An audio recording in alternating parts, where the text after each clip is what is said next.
오늘 저는 출애굽기 4장에 있는 말씀을 가지고 피난편이라는 제목으로 말씀을 드리도록 하겠습니다. 먼저 본문의 말씀을 보도록 하겠습니다. 여호와께서 길의 숙소에서 모세를 만나사 그를 죽이려 하시는지라. 시보라가 차도를 취하여 그 아들의 양피를 베어 모세의 발 앞에 던지며 가로되 당신은 참으로 내게 피난편이로다 하니 여호와께서 모세를 놓으시니라. 그때에 시보라가 피난편이라 함은 할례를 인함이었더라. 우리는 하나님의 명령이나 규례들을 선별적으로 지키는 죄를 범하고 있지는 않은지를 좀 생각해 볼 필요가 있습니다. 실제로 우리는 그렇게 많이 하고 있음도 또한 인정할 수밖에 없습니다. 개인적으로 손해가 되거나 인간관계에 문제가 있어 보이거나 혹은 다른 사람들의 시선 때문에 혹은 오늘 본문의 배경처럼 어머니의 아들에 대한 애정이 지나칠 때에도 그럴 수 있다는 것입니다. 하지만 분명한 것은 하나님의 율법과 하나님과 인간 사이에 맺은 언약은 우리의 판단이나 감정에 좌우되어서는 안 된다는 것입니다. 정언의 말씀을 보시겠습니다. 우리 모든 일꾼들이 하나님과 함께하는 일꾼들이 되어서 시간을 낭비하지 않고 거룩한 책임을 소홀히 하지 않으며 영혼의 운명을 결정하는 거룩하고 엄숙한 진리를 제시하는 것을 가볍게 하지 않고 날마다 시간마다 빛의 통로 안에 살면서 마치 그들이 회개할 것이 있는 것처럼 영혼들을 돌보며 모든 일에 있어서 그리스도를 나타낼 것이다. 이것만이 그대들이 교회 안에서 안전하게 추구할 수 있는 유일한 길이며 도시와 촌락 가운데 있는 사람들에게 의의 태양으로부터 밝은 빛을 나누어 주는 것이다. 오늘 등장하는 모세만큼 우리 역시도 역사의 마지막에 가장 중요한 직임을 수행하기 위하여 부름을 받았다는 사실을 잊어서는 안 됩니다. 나 한 사람쯤이야 라는 생각을 가져서는 안 된다는 겁니다. 세상의 기준으로 교회를 판단하려 해서도 안 됩니다. 세상적 표준으로 살아가면 더 편하고 더 쉽게 신앙생활을 할 수는 있겠지만 우리는 더 이상 더 높은 부름의 성장을 이어갈 수 없기 때문입니다. 오늘 그것을 깨닫고 회개하는 한 시간이 되기를 간절히 바랍니다. 오스왈드 챔버스라고 하는 저명한 목사님께서 이런 말씀을 하셨습니다. 율법 아래에 있지 않고 은혜 아래에 있다라는 말씀의 의미는 율법으로부터 자유하게 되었으니 아무렇게나 행동해도 된다는 뜻이 아니다. 이 말씀의 뜻은 우리는 이제 우리의 실제적인 삶 가운데에서 하나님의 율법이 요구하는 바를 다 이룰 수 있다는 의미다. 좀 다르게 얘기하면 다 받아들이고 살아갈 수 있다는 의미다는 의미가 되는 겁니다. 참 공감이 되는 말입니다. 우리의 자유는 아무렇게나 막 살아도 되는 그런 자유가 아닙니다. 하나님의 율법 안에서 누리는 진정한 자유의 가치를 말하는 것입니다. 오늘 그 교훈을 짧게 생각하는 하루가 되시기를 간절히 바랍니다. 첫 번째 장면을 한번 보시겠습니다. 여호와께서 모세를 죽이려 하시는 장면이 등장합니다. 출애굽기 4장 24절입니다. 여호와께서 길의 숙소에서 모세를 만나사 그를 죽이려 하시는지라. 지금으로부터 40년 전 모세는 애굽 병사를 살인한 다음에 바로의 처벌이 무서워서 미디안 광야로 도망을 쳤습니다. 그리고 이곳에서 사랑하는 시보라를 만나서 행복하고 그리고 소박하게 잘 살았습니다. 그런데 어느 날 하나님은 그를 호렙산 불타는 떨기나무로 그를 부르시고 그에게 말씀하십니다. 너를 사용하시겠다라고 말씀하십니다. 그런데 이 말씀은 모세의 동의를 구하는 것이 아닌 하나님의 일방적인 임명식이었습니다. 이런 일방적인 하나님의 명령 앞에 모세는 40년이 지났지만 아직도 애굽으로의 귀향이 두렵고 무서웠습니다. 그래서 모세는 자신은 입이 뻣뻣하고 혀가 둔한 자라고 말하였습니다. 이거 거짓말입니다. 나중에 모세가 광야에서 막 소리치는 거 보면 입이 뻣뻣한 사람이 절대로 아닙니다. 그러자 하나님께서는 모세에게 걱정하지 마라. 앞으로 네가 할 말을 내가 다 가르쳐 주겠다라고 말씀하십니다. 그래도 모세는 계속해서 하나님께 보낼 만한 자를 보내시라고 말했습니다. 그러자 하나님께서는 아론을 모세와 함께 보내시겠다라고 말씀하십니다. 이 정도 되면 하나님이 물러서실 의사가 전혀 없다는 겁니다. 이러한 확고한 하나님의 명령 앞에 모세는 결국 가족을 데리고 애굽으로 떠나게 되었습니다. 여기까지가 배경이죠.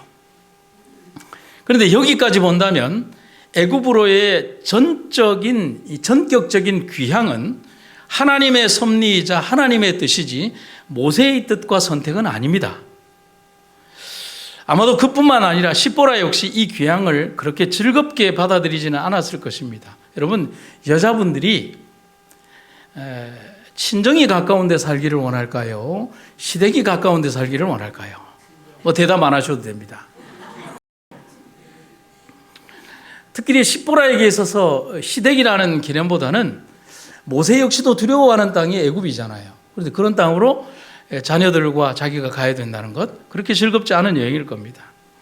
그런데 그렇게 40년의 시간을 기다리고 안 가려는 모세를 설득하고 또 설득해서 애굽으로 가게 한 이 마당에 정작 하나님은 가는 길에 직접 나타나셔서 모세를 죽이시겠다고 하시는 것입니다. 이상하지 않나요? 문제는 이 죽이시려는 의도가 단순히 보여주기식의 행동이 아니라 실제로 그렇게 하시려 했다는 것이고, 모세는 하나님의 손에 들려서 죽어가고 있다는 사실입니다. 정말 이해하기 힘든 광경이 벌어진 것입니다. 만약에 우리라면 이때 어떤 마음이 들까요? 몇 가지 정황적인 상황을 한번 생각을 해보겠습니다.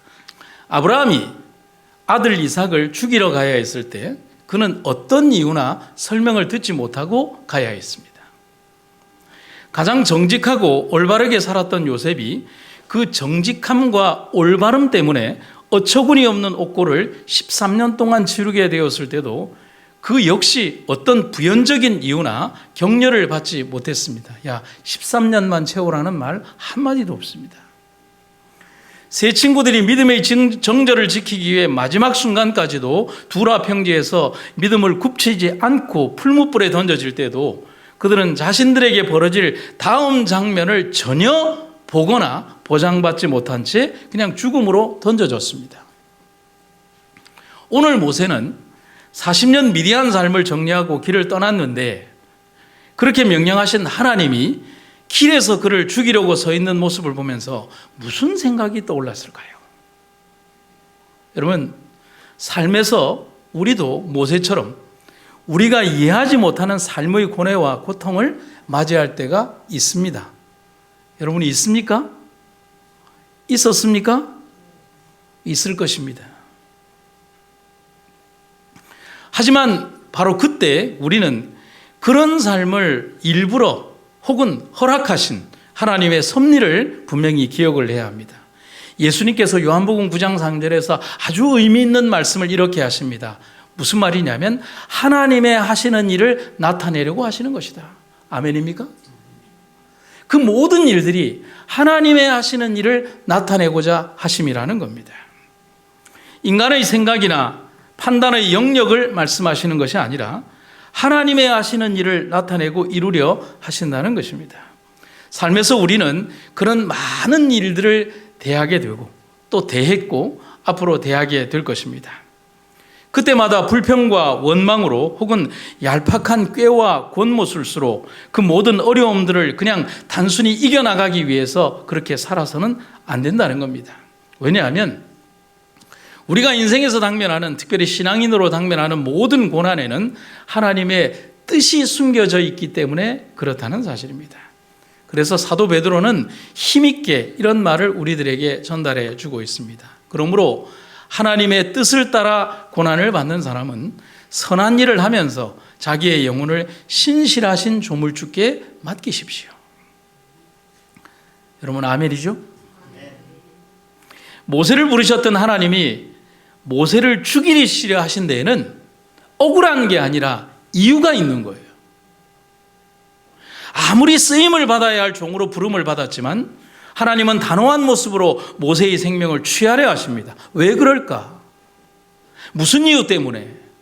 지금 우리가 생각할 수 있는 한 가지 진실은, 왜 그런지에 대해서는 지금 알 수는 없지만 한 가지 분명한 진실은 하나님 쪽에서의 문제가 아니라 인간 쪽에서의 문제가 있다는 사실을 말해주고 있는 겁니다. 언제나 그랬다는 사실이죠.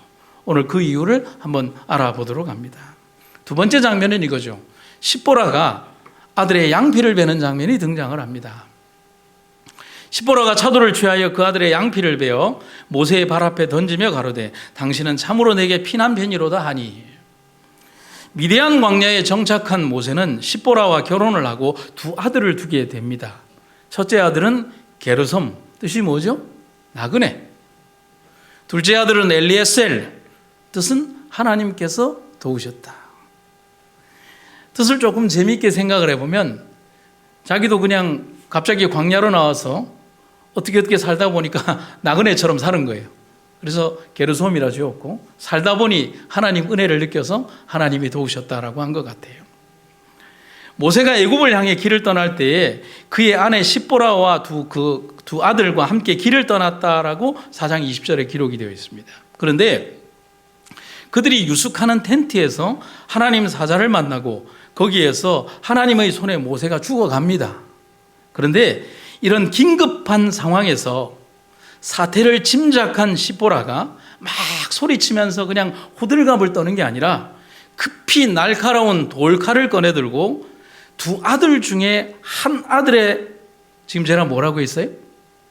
두 아들 다가 아니라 두 아들 중에 한 아들의 표피, 아이의 그 성기의 표피를 잘라내고 그 표피를 모세의 발 앞에 던지면서 당신은 내게 피난편임이라고 소리칩니다. 아주 짧은 순간에 그렇게 했어요. 판단력이 아주 뛰어난다는 거예요. 그제서야 죽어가던 모세를 하나님께서, 하나님의 사자가 내려놓는 장면이 성경에 기록이 되어 있습니다. 즉 십보라는 두 아들 중 한 명에게, 그 말은 두 아들 중 한 명이 할례 받지 않았음을 알고 있었다는 거예요.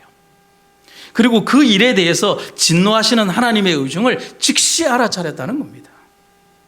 일단 이 문제는 뒤에 알아보고, 그렇다면 이 할례가 무엇이기에 모세의 목숨을 위협할 만큼 중요한 일이었을까를 한번 공부해 보도록 하겠습니다. 첫 번째로 할례는 히브리 말로 브리트 밀라라고 합니다. 헬라어로는 페리토메라고 합니다.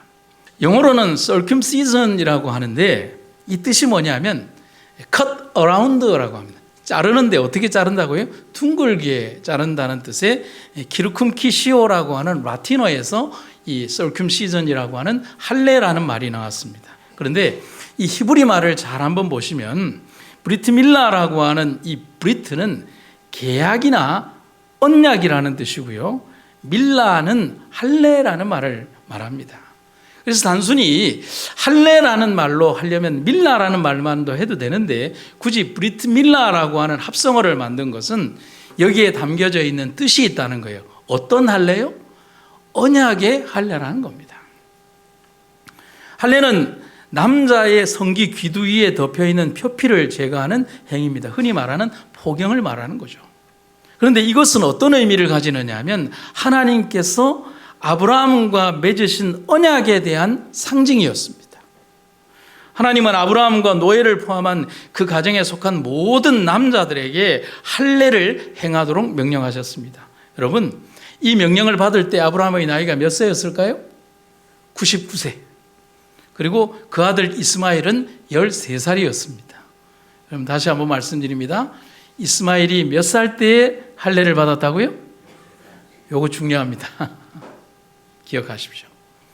이때부터 이스라엘의 남자들은 이 언약의식을 통해서 하나님의 백성이라는 은밀한 표식을 몸에 가지게 되었습니다. 그래서 여러분, 2차 대전 전쟁이 나오는 것 가운데 유대인들을 학살하는 전쟁의 영화의 한 장면들에 보면 독일군들이 폴란드의 학교에 진입을 해서요, 유대인 남자아이들을 가려내는 장면들이 있는데 이런 장면이 있어요. 영화의 장면에 보면 남자아이들을 쭉 세워놓은 다음에 남자아이들의 바지를 벗깁니다.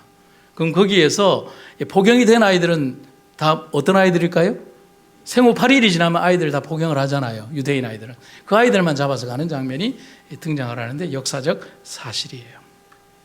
남자들은 이 언약의식을 통해서 하나님의 백성이라는 이 은밀한 표식을 몸에 지니고 살아갑니다. 그런데 이 의식은 엄격히 지키도록 명령된 외적 의식이었습니다. 창세기 17장 12절, 출애굽기 4장 24절, 여호수아 5장 2절. 그런데 여러분, 이스라엘 백성이 구약 성경에서 하나님과 맺은 중요한 언약이 3가지가 있어요. 그 세 가지 언약이 뭔지를 먼저 알고 넘어가야 됩니다. 첫 번째, 안식일 언약입니다. 두 번째는 무지개 언약입니다. 세 번째는 무슨 언약이라고요? 할례 언약이라는 겁니다. 이런 언약은 하나님께서 백성들과 맺은 가장 존귀한 약속을 언약이라고 합니다. 그래서 성경은 너희 중 남자는 다 할례를 받으라. 이것이 나와 너희 사이에, 너희 후손 사이에 지킬 내 뭐라고요? 언약이다라는 표현을 쓰고 있습니다. 이것이 나와 너희 사이의 언약의 표징이라고 또 선언했고요. 13절에 보면 모든 사람이 다 할례를 받아야 한다. 이게 이에 내 언약이 너희 살에 있어 영원한 언약이 되라. 내 언약이 너희의 몸과 살에 있어야 한다라고 얘기를 하는 거예요. 그래서 할례는 하나님의 백성이 되었다는 언약의 표시로 이스라엘 백성들의 몸에 새겨진 흔적이었습니다. 곧 그 말은 뭐냐면 마크라는 겁니다. 할례는 나는 내 하나님이 되고 너는 내 백성이라는 징표이고 상징이고 또한 표시, 마크였다는 겁니다. 정말 중요한 거죠. 이것은 구약시대의 하나님의 백성이라는 증명서였습니다. 또한 영적인 의미로는 할례는 옛사람이 죽고 하나님의 언약 백성이 되는 예식이고 증거입니다. 여러분 이건 뭐 같아요? 침례와 같은 거예요. 곧 하나님의 백성이 되었다는 확실한 표시인 겁니다. 그래서 이사야서는 할례 받지 않은 자와 부정한 자는 거룩한 성에 들어갈 수 없었다라고 기록을 하고 있습니다. 그리고 단순히 육체적인 의미만을 말하는 것이 아닙니다. 모세를 통하여 이미 기록된 신명기에는 더 깊은 의미로 이렇게 기술을 하고 있습니다. 그러므로 너희는 어디에 할례를 행하고? 마음에 할례를 행하고 다시는 목을 곧게 하지 말라. 살의 한 조각을 찢어서 베어내는 고통이 있는 것처럼 우리 마음의 한 귀퉁이를 잘라내는 깊은 고통의 흔적이 할례라고 하는 겁니다. 그건 육체에만 하는 게 아니라 우리의 마음에도 해야 한다는 겁니다. 곧 할례가 단순히 육체에만 한정된 것이 아닌 진정한 정신을 담고 있는 영적 속성을 말하고 있는 겁니다. 그래서 에스겔 선지자는 성전을 더럽히는 이방인을 일컬어서 이렇게 단정을 하고 있습니다. 너희가 마음과 몸에 할례 받지 아니한 이방인이라고 정의하는 것은 결코 우연이 아닌 겁니다. 그냥 육적인 이스라엘 백성들만 육체의 할례를 강조했지 진정한 할례는 마음에 하는 것이라는 겁니다. 그리고 그 정신은 아브라함을 거쳐서 이스라엘 백성들이 절대로 잊어서는 안 되는 중요한 예식이 할례였습니다. 그런데 중차대한 일을 하러 가는 모세, 200만 명이나 되는 백성들을 400년 만에 자유의 땅으로 데리고 가야 되는 모세의 아들 중에 하나님과의 언약의 약속인 누군가가 할례를 행하지 않았다는 것입니다. 문제는 그 두 부모가 이미 알고 있다는 사실입니다. 그것은 단순한 실수가 아니었어요. 실수가 아닐 수밖에 없는 것은 두 아들 중에 한 명이 그렇기 때문이고, 그리고 성경학자들은 물론 예언의 신도 정확히 그것이 두 아들 중에 누구인가를 말해주고 있습니다. 누굴까요? 엘리에셀입니다. 둘째 아들. 미디안에서 나오는 길에 모세는 여호와의 불쾌히 여기심에 대한 놀랍고 무서운 경고를 받았다. 그를 당장 죽일 것처럼 한 천사가 그에게 위협하는 못빛으로 나타났다. 아무 설명은 없었으나 모세는 그가 하나님의 요구 중 하나를 무시한 것을 기억했다. 모세도 기억했고 십보라도 알았다는 거예요. 그런데 여러분 그 뒤에 보면 정말 의미 있는 문장이 등장을 합니다. 아내의 권유에 못 이겨 그는 막내 아들에게 할례식을 거행하는 일을 등한히 하였다. 모세는 그의 아들이 이스라엘로 더불어 세우신 하나님 언약의 축복을 받을 자격을 얻게 해주는 조건을 이행하지 않았다. 그들이 선택한 지도자에게 있는 이런 태만이 백성에게 보내시는 하나님의 교훈의 능력을 감소시킬 수밖에 없었다. 그런데 제가 좀 설교를 준비하면서 보니까 역사적 사실을 통해서도 굳이 예언의 신을 통하지 않아도 모세와 십보라는 변명의 여지가 없었어요. 왜냐하면 모세의 장인 이드로는 미디안의 제사장이죠. 미디안은 아브라함의 후처 그두라가 낳은 아들의 이름이고 그는 미디안 족속의 조상이 되었습니다. 그러면 모세의 장인이 미디안의 제사장이었다면 그는 미디안의 전통을 따랐을 것입니다. 그런데 이 미디안 백성들은 정통 이스라엘 백성들의 전통을 따르지 않고 이스마엘 후손들의 전통을 따랐어요. 그래서 이스라엘 백성들이 성경의 율례에 따라서 난 지 8일 만에 할례를 받았다면 이스마엘이 몇 살 때 할례를 받았다고요? 13살에 할례 받은 것처럼 미디안의 후손들 역시도 남자들은 전부 다 13살에 할례를 받았습니다. 근데 이 두 차이가 뭔지 아십니까?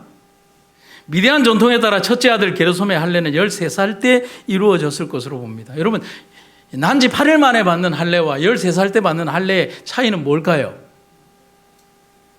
아주 간단해요. 아파요. 엄청 아파요. 난지 8일 된 아이는 그 고통을 거의 느끼지 못하지만 13살 된 아이는 그 고통이 굉장히 오래 간다는 겁니다. 그 고통스러워하는 첫 아들 게르솜의 고통을 누가 보았을까요? 엄마가 보았죠. 아마 현대의 어머니라면 이런 거로 아마 모세에게 얘기했을 거예요. 그 뭐 할례가 중요하다고 애가 아파서 떼굴떼굴 구르는데 둘째 아들은 안 된다. 뭐 이런 식으로 얘기 안 했겠습니까? 모세도 결국은 부인은 못 이겨요. 여기 있는 모든 분들처럼 말이죠. 불쌍하다, 불쌍해. 그때 고통스러워하는 아들의 모습을 보면서 십보라는 둘째 아들의 할례에 대해서 부정적인 생각을 분명히 가진 것으로 보였고 모세를 설득한 것입니다. 결국 아내의 고집을 꺾지 못한 모세는 그 일 때문에 절체절명의 위기를 맞게 되는 겁니다. 여러분, 십보라의 이 행동은 아들의 고통을 피하게 하고픈 모성애가 출발한 것입니다. 하지만 그것이 아들은 물론 모세에게 얼마나 위험한 행동이며 큰 사업을 이루어야 할 큰 책임을 가진 종의 앞길을 막는 얼마나 큰 범죄인가를 기억을 해야 한다는 겁니다. 여러분, 정말 사랑한다면 아이를 바른 길로 이끌기 위한 노력과 채찍이 있어야 합니다. 잘못과 불의에 대해 무조건 눈 감아주고 감싸주려는 행위는 자식을 파멸과 지옥으로 이끌고 간다는 것을 알아야 합니다. 정의와 공의 그리고 올바름이 상실된 사랑은 사랑이 아님을 배워야 합니다. 현대에 얼마나 젊은 어머니들이 자기 자식만을 사랑하고 정의와 공의는 상실한 채 사랑으로 모든 것들을 덮어버리려고 하는 모순된 삶 속에서 사회가 병들어간다는 사실인 겁니다. 그럼 제가 여러분에게 2분 30초짜리 짧은 영상 하나를 보여드리겠습니다. 한번 보시고 난 이후에 좀 설명을 드리겠습니다. 어미곰이 아주 작은 새끼곰을 데리고 설산을 넘어가려고 합니다. 어머니에게도 힘든 설산이지만 어머니는 그래도 삶에서 여러 번 넘어가 본 경험이 있기 때문에 잘 올라갑니다. 하지만 어린 곰은 너무 힘이 들어요. 일단 어미곰이 자기의 족적을 남기면서 아이가 따라오게 하지만 아이는 버틸 힘이 없어서 자꾸 미끄러지게 됩니다. 저 조그만 녀석이 뭐 몇 개월인지 몇 살인지는 알 수 없지만 아주 어린 녀석인 것은 분명합니다. 왜냐하면 성장했다면 어미 곁을 떠났을 것이기 때문에 그렇습니다. 엄마가 저 위에 있으니까 새끼곰은 올라가려고 합니다. 그런데 계속 떨어지게 되죠. 이 가파른 곳을 특별히 미끄러운 눈을 올라가는 것은 결코 쉽지 않아요. 근데 이 아이가 엄마가 걸어갔던 그 족적을 따라서 올라갑니다. 꽤 잘 올라가요. 그리고 이제 거의 다다르게 됩니다. 그리고 엄마도 아이가 올라오는 광경을 흐뭇하게 봅니다. 그런데 문제가 생기죠.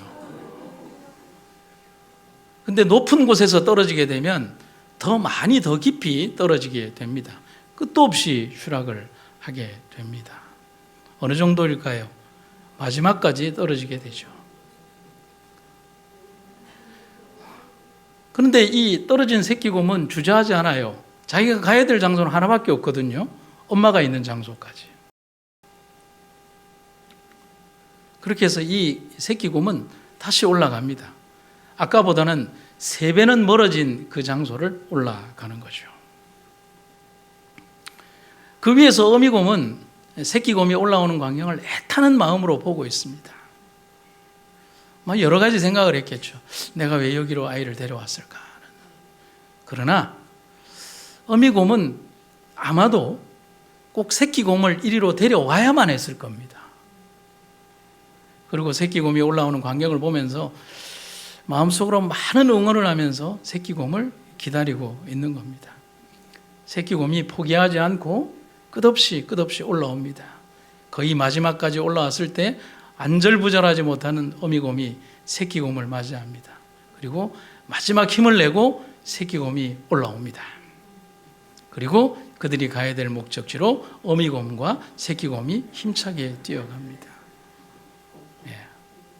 여러분 감동적이십니까? 이 영상을 보여드린 이유를 제가 좀 설명을 드리도록 하겠습니다. 먼저 질문을 드리죠. 왜 어미곰은 아기곰에게 굳이 저런 곳을 함께 가게 했을까? 제가 여기에 이렇게 답을 써놨어요. 영상에는 어떤 설명도 없어요. 그런데 이 영상을 보면서 제가 은혜 받은 대로 쓴 답은 이겁니다. 아기곰이 앞으로 살아가야 할 세상이기 때문입니다. 어미의 품을 떠나서 살아가야 할 세상에서 살아갈 방법을 알게 해주는 겁니다. 피하는 것이 아니라 넘어가고 극복하고 이겨나가게 해주기 위해서 일부러 그 길로 온 겁니다. 여러분 여기에서 우리가 뭘 생각을 하냐면 마지막 뛰어가는 아기곰의 인생은 출발 전과는 분명히 다를 겁니다. 설산 앞에서 엄마에게 울부짖으면서 엄마 무서워요라고 외쳤던 아기곰의 그 인생과 한 10분 뒤에 설산 위에 올라간 이 아기곰의 인생은 달라요. 잠언의 지혜는 올바른 자녀 교육에 대해 촌철살인 같은 한 문장을 우리들에게 이렇게 기록을 하고 있습니다. 아이 훈계하기를 삼가지 말아라. 아이에게 훈계의 회초리 좀 때린다고 죽지는 않는다. 아이를 회초리로 때려가면서라도 올바로 키우는 것이 도리어 그 아이의 영혼을 죽음에서 건져내는 길이다. 여러분, 어떠한 사랑도 어떠한 육신의 관계도 아무리 내밀한 관계도 아무리 깊은 사랑이라는 것으로라 할지라도 하나님의 언약을 앞서가서는 안 됩니다. 그렇게 하면 우리의 자녀들과 내가 정말 사랑하는 모든 이들이 영적 장님으로 살아가게 되는 겁니다. 이제 십보라가 양피를 베어서 모세의 발 앞에 던지면서 이렇게 외칩니다. 당신은 참으로 내게 피난편입니다 라고 말을 합니다. 둘째 아들 엘리에셀의 양피를 급하게 벤 십보라는 그 베어낸 조각을 모세의 발 앞에 던지면서 외칩니다. 당신은 참으로 내게 피난편입니다 라고 말입니다. 이 말은 할례가 단순한 부족의 행습이나 관습 정도가 아니며 언약이라는 것을 인정하는 태도이자 말입니다. 영감의 기별을 한번 보시겠습니다. 십보라는 남편이 죽음을 당할지 모른다는 두려움으로 손수의식을 거행하였다. 그제야 천사가 모세로 하여금 여행을 계속하도록 허락해 주었다. 모세는 바로에 대한 그의 사명을 수행하기 위해서는 매우 위험한 처지에 놓이지 않을 수 없었다. 그의 생명은 거룩한 천사들의 보호를 통하여서만 보존될 수 있었다. 그러나 그가 알고 있는 의무를 등한히 하는 생활을 사는 한 천사들의 보호를 받을 수 없기 때문에 결코 안전하지 못할 것이었다. 성경에서 피는 그리스도의 구속과 연결되고 있습니다. 단순히 아이의 양피를 베었다는 것이 아니라 그 양피를 벨 때에 쏟아져 나온 피와 함께 십보라가 얘기하는 거예요. 당신은 내게 피값을 주고 산 남편이라는 것입니다. 그래서 성경은 우리에게 뭐라고 얘기하냐면 피 흘림이 없은즉 죄사함이 없다라고 말을 하고 있고, 그리고 그 피가 우리를 정결케 하는 것이라고 말을 합니다. 그래서 언약의 말씀은 말하고 있죠. 피는 피로써 정결케 된다라고 말입니다. 붉은 빛 우리의 죄는 주님의 붉은 피로만이 깨끗함을 입을 수 있다라고 성경은 말하고 있습니다. 그런데 오늘 우리 제일 처음의 장면으로 돌아가면 두 부부의 모습은 이랬습니다. 십보라는 외면했고 모세는 소홀히 했습니다. 400년 종살이의 끝에서 백성을 인도하여 약속의 땅으로 인도할 모세가 하나님의 명령과 언약을 수행하지 못한 채 애굽으로 들어갈 수는 없습니다. 그것은 오늘 우리에게도 해당되는 것입니다. 우리는 너무 자유로운 신앙을 원합니다.